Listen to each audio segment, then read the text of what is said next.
자, 여러분 이번 시간에는 주제 3번 조선의 개방에 대해서 살펴보도록 하겠습니다. 그 전까지 문을 꼭꼭 걸어 잠그던 조선이 어떻게 문을 열었는지 그 과정 살펴보게 될 텐데, 자, 배경을 살펴보면은 우리 저번 시간에 중국과 일본에서는 조선보다 먼저 서양 애들이 접근을 해가지고 문을 열게 되었다고 살폈죠. 자, 그래서 이 배경을 살펴보면은 먼저 서양의 어떤 접근, 침략을 당했던 청나라와 일본에서는 이런 움직임이 나타납니다.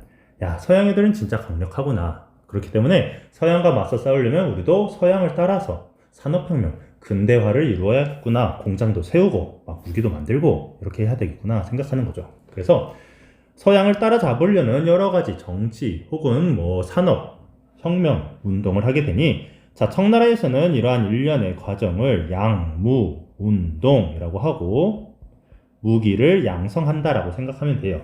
그래서 그 기반으로는 중체, 중국의 제도, 중국의 문화는 보존하지만 서양의 우수한 산업, 서양의 기술은 받아들이겠다 이렇게 이야기를 하게 되는 거죠. 반대로 일본에서는 자, 메이지 유신이라고 하는 어떤 정치적인 큰 변화가 일어나게 되는데, 이 과정에서 이 중국과 같은 중국의 어떤 문화 플러스 서양의 기술이 아니라 서양의 기술뿐만이 아니라 서양의 제도와 문화까지 모두 흡수하겠다라고 하는 문명 개화론에 입각해서 메이지 유신을 펼치게 됩니다. 그래서 일본에서는 신분제도 폐지하고 의무교육도 막 실시하고 그랬어요. 이렇게 해서 힘을 기른 일본이 조선에 접근하게 되니, 자, 일본은 미국으로부터 이렇게 어떤 그 침입을 당하고 나서 그로부터 힘을 길렀다라고 했죠. 일본은 자기가 당했던 거를 그대로 조선에 써먹기 시작합니다. 그것이 바로 강화도 조약이라고 하는데, 조선은 어떻게 일본의 침략에 혹은 일본의 어떤 군사적인 무력을 앞세운 어떤 접근에 당하게 되고 그 과정에서 어떻게 조약을 체결했는지 배워보도록 할게요. 자, 강화도 조약 자체는 1876년인데 연도는 크게 신경 쓰지 마세요. 자, 이 조약이 있기 전에 그 배경 한번 살펴보면은, 자, 이 메이지 유신으로 일본 애들이 어떻게 국가 시스템을 확 바꿨어. 이렇게 새롭게 이제 탈바꿈하니까 자신감도 올라가가지고 조선에 외교문서를 하나 보내요. 그거를 서계라고 하는데, 이 외교문서가 문제가 됩니다. 서계 문제라고 합니다. 자, 일본이 메이지 유신 이후 국가 시스템을 바꿨으니까 우리 조선이랑도 새롭게 관계를 이제 정립하자라고 하면서 일본이 외교문서를 보냈지만 조선이 안 받아 돌아가 하게 되는 거죠. 니네 저번에 보냈던 문서랑 양식이 왜 달라? 하면서.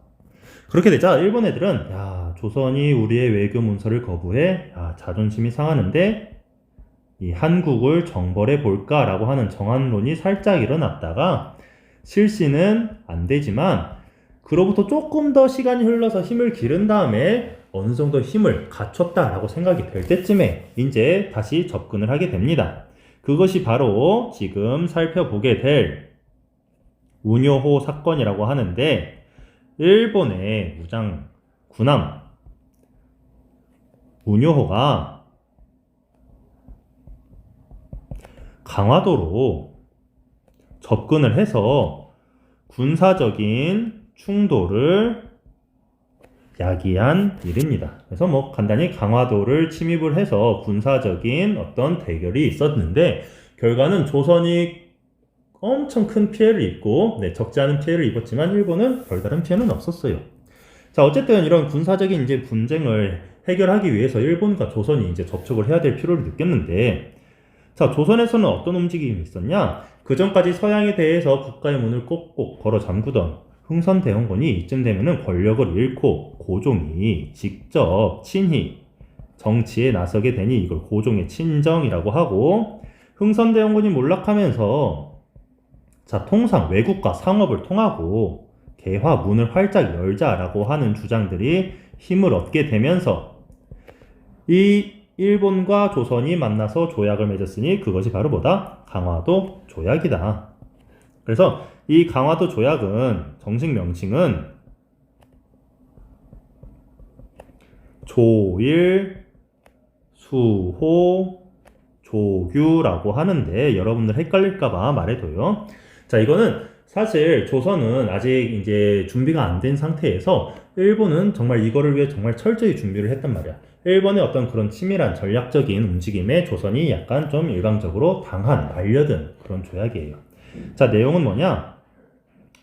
조선도 어쨌든 이 고종이 직접 정치에 나서면서 통상계와 외국과 이제 무역도 하고 문을 열어야 되지 않겠느냐 이런 움직임이 있었기 때문에 일본에 대해서 좋아 우리 항구를 개항하겠다. 세계 항구를 개항 일본인들에게 활짝 열겠다라고 이야기를 하는 겁니다. 그래서 처음에는 부산이 정해졌고 그 이후에 인천과 원산으로 정해지게 되고 자 그거 외에 자 영사재판권이라고 하는 걸 조약에 집어넣습니다. 영사재판권은 뭐냐? 자 이런 일이 있어요. 조선에서 조선 영토에서 조선인과 일본인이 다툼이 벌어졌어. 뭐 강도가 나타났어. 살인사건이 일어났어. 그러면은 조선에서 일어난 땅이니까 누가 처벌해야 되냐? 조선 관리가 처벌해야 되지만 이 영사재판권은 뭐냐?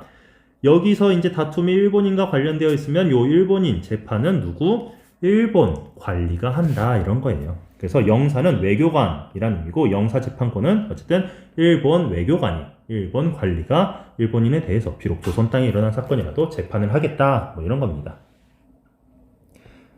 세 번째로는 해안 측량권이 있으니 일본 애들은 이제 무역을 하고 장사를 하려면은 일본 배가 왔다 갔다 해야 되는데 그러려면은 바다 어디가 험하고 어디가 안전한지 알아야 되지 않겠냐. 해안 측량하게 해달라 뭐 이런 건데 조선이 뭣도 모르고 오케이 했지만 실상은 알고 보면은 이렇게 지도를 작성해서 나중에 군사적인 어떤 침입으로도 이어질 수 있는 여지가 있는 거죠. 네.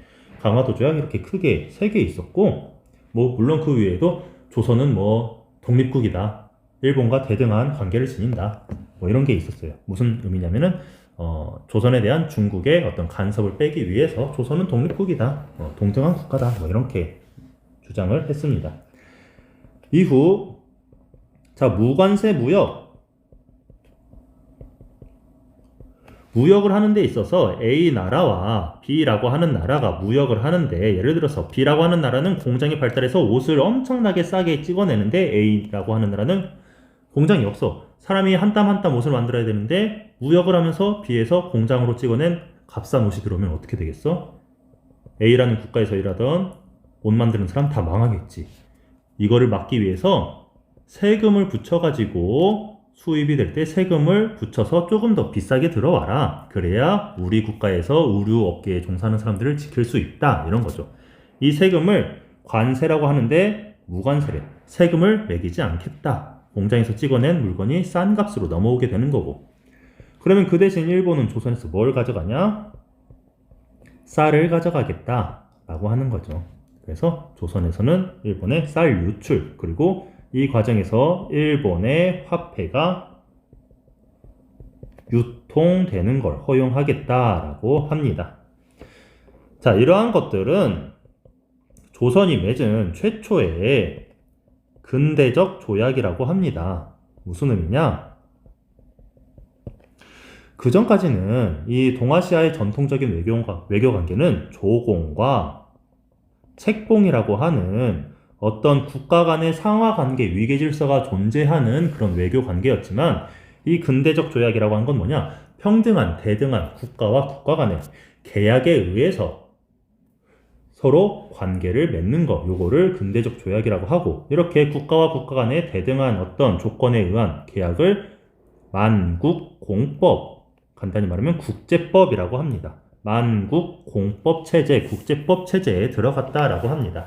그렇지만 말이 좋아 대등한 국가와 국가지 실은 불평등 조약이었다.